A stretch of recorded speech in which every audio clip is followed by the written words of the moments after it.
The biggest concern after Fed rate cuts is not what you think. At long last, after 4 years, the Federal Reserve has finally cut the Fed funds rate by 50 basis points, bringing the target range down to 4.75% to 5%. Expectations suggest we'll see another 50 basis points cut in 2024, with a total reduction of 100 basis points by the end of 2025. Fed Chair Powell remains optimistic, describing the economy as very solid and seeing no elevated risk of a downturn. By 2025, the Fed funds target rate could drop to 3.25% to 3.5%. With such clear visibility for rate cuts, the outlook for consumers and investors looks positive. As long as the Fed isn't behind the curve, as it was in September 2007 when it cut, we could see continued economic growth and rising wealth for most of us. What's not to love about that? The Fed cutting rates when stocks are at all-time highs. How lucky are we that the Fed is cutting rates while the S&P 500 is at an all-time high? Few of us would have believed stocks would perform so well after the aggressive rate hikes of 2022. Now, with rates coming down through 2025, it's like having your okonomiyaki and eating it too. Lower borrowing costs will enable companies to invest more, while lower interest expenses boost profitability. As businesses grow profits, they might also hire more employees. Corporate earnings now have a tailwind, which is good for share prices. Although the S&P 500 is expensive based on historical valuations, if earnings can surprise on the upside, the S&P 500 can continue to perform. It almost sounds too good to be true, which is why it's worth keeping a watchful eye. Corrections will happen again. According to J.P. Morgan, over the past 40 years, the Fed has cut rates 12 times when the S&P 500 was within 1% of its all-time high. In all 12 cases, the market was higher a year later, with an average return of 15%. The Fed cutting rates when real estate is at all-time highs, mortgage rates jumping from sub-3% to over 7% should have knocked the national median home price down by 10% to 20%. However, due to the lock-in effect, where most existing homeowners had already refinanced, inventory stayed low. As a result, home prices stayed steady during the hikes. Plus, roughly 40% of homeowners don't have a mortgage, so higher rates didn't affect them. Now, with mortgage rates declining, recent buyers from 2022 and 2023 are considering refinancing. Meanwhile, longer-term homeowners might pursue cash-out refinances to tap into their home equity. What a gift, to make a significant gain on your home's value and then use that equity to enhance your lifestyle. Of course, more supply will hit the market as some locked-in homeowners decide to upgrade or downsize as life changes. But with lower rates, demand will likely outpace supply, placing upward pressure on home prices once again. America already faces a structural shortage of over 1 million homes. With builders constructing fewer homes during the high-rate environment, real estate owners stand to benefit even more as the Fed cuts rates further. An economic collapse isn't the biggest fear. Your initial fear about the Fed cutting interest rates might be that they see the economy is in worse shape than the public realizes. The governors of the Federal Reserve can't openly say they see significant weakness, or they risk sparking panic and accelerating or deepening a recession. Look back to Fed Chair Ben Bernanke's overly optimistic stance before the global financial crisis.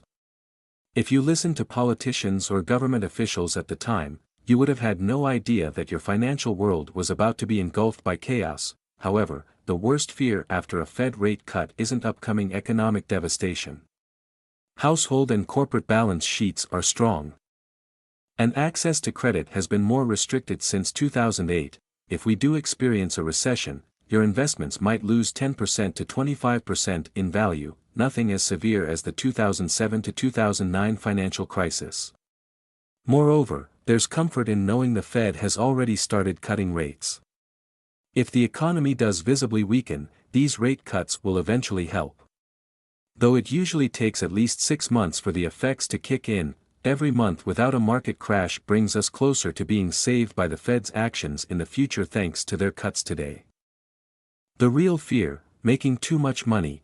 Instead of fearing job loss or significant declines in your investments now that the Fed has started cutting rates, you should fear making too much money. Absurd. you say. How can making too much money be a bad thing? More money sounds great. Being richer will relieve financial stress, allow you to better take care of your family, and help you retire earlier or at least more comfortably, maybe. Maybe not. If you can't control your desire for making more money than you need, the problem with making more money is that it often awakens a money addiction you didn't realize you had. Once you get a taste of earning more from your investments or your job, you may start sacrificing the most important things in life for even more. Greed is one of the 7 deadly sins, and we've all experienced it. You can see it in real time as wealthy people continue to work at jobs they don't like due to the desire for more money. Overworking when times are good. For most people, when times are good, they work more. Everyone gets fired up to put in longer hours at the office because the return on effort increases. There are only certain windows of opportunity to make maximum money, so naturally, you push harder when times are good. More opportunities arise when asset prices are rising, partly because people naively believe they will continue to rise at the same trajectory. With more opportunities come more work and more stressful decisions to make. If you're still early in your career or far from financial independence, it makes sense to take full advantage of these good times. They don't last forever. Unfortunately, intense competition can take a huge toll on your physical and mental health. The pursuit for more money can hurt your health. Due to your desire for more money, you may start developing chronic back pain, neck stiffness, or elbow pain. You might even start grinding your molars at night due to the stress you're enduring. Over time, you may forget what it feels like to be healthy, as you begin to accept chronic pain as part of your daily life. But it shouldn't be. I experienced all these types of chronic pain while working in finance. At one point, I even paid $750 for a dentist to drill indentations in my back molars so I could close my jaw more comfortably and find some relief. As you take on more work, your mental health may suffer too, as you constantly strive to keep up with or surpass your peers who seem to always be making more. Every month or quarter, there's a new quota to fill. The stress of always having to be a top performer may start to grind you down, and it's not just about making more money, you also want to gain more status in society. Updating your LinkedIn profile with that next job title feels like the ultimate reward. Because if you're not the vice president of so-and-so company, what are you, really? Your spouse and children won't see you anymore. Imagine commuting 45 minutes to work, only to sit in front of a laptop for 10 hours a day. You might even have to jump into video meetings from the office, and then commute 45 minutes back. Madness, but you have to do it because the Fed is cutting rates, and it's go time. Your company's share price is rising or your startup is full of promise, and your managers are rolling out new initiatives for you to meet. If you hit your targets, you'll get that 10% raise and the title you've been chasing for so long. With the drive to make more money, being a stay-at-home parent during your kids' early years is out of the question. Non-stop meetings mean you'll never be able to pick them up by 4 p.m. to take them to soccer practice. Instead of spending most weekends with your kids, you're jetting off to yet another client meeting. You must close that deal, otherwise, you won't get that sweet year-end bonus. You love your kids more than anything. But when times are good, your love will be tested every hour you're working to make more money instead of spending time with them, and when they reach the age where all they want to do is hang out with their friends, you might regret all the time you spent chasing wealth. The pursuit of money might make you lonely. Forget about never seeing your spouse and children again. Your pursuit of money in a rate-cut environment might make you forsake love altogether. Who has time for dating when there's so much money to be made in a low-interest rate world? And having kids? That's out of the question. Not only are they expensive, but they'll also drain your energy. Cultivating friendships can wait until you make that extra $100,000, $1 million, or whatever number you're chasing, because only then, you think, will it feel like enough. But the truth is, it's never enough until you decide it is. As Patrick Maher and Bob Marley once said, some people are so poor, all they have is money. Be careful not to focus too much on the quest for wealth. Find a better balance with money. Sacrificing love, friendship, health, and time is rational when you have no money. The good news is that if you do make these sacrifices, you'll eventually earn enough to make lifestyle adjustments. The problem is, even after reaching an income or net worth goal, it can be too hard to quit chasing more. Living in New York City and San Francisco, two of the cities with some of the most driven people, I see the hustle for more every day. There are people worth tens or even hundreds of millions who work in misery because they see their peers doing even better. For your own well-being, strive for more balance. Diversify your time to include activities for your health. Friends and family, please, after 20 years of saving and working, remind yourself there's no need to push as hard during good times. You've reached the minimum investment threshold where work becomes more optional. This gives you the freedom to focus on more meaningful pursuits. If you live in an intense, fast-paced city, you might need to relocate to a more relaxed area to break free from the desire for money and status. As you age, I promise you'll start questioning whether sacrificing so much for wealth was really worth it. Fighting the desire for money and status. Maybe warning people about the desire for money and status is easier for me since I burned out and have been living the FIRE lifestyle since 2012. However, it's precisely because I took steps to quit the money chase that I'm healthier and happier than I was before. Unfortunately, the contentment I felt for what I had did not last the entire time I've been gone. Since 2012, I've struggled repeatedly with the desire for money and status due to tax cuts, bull markets, and rejections.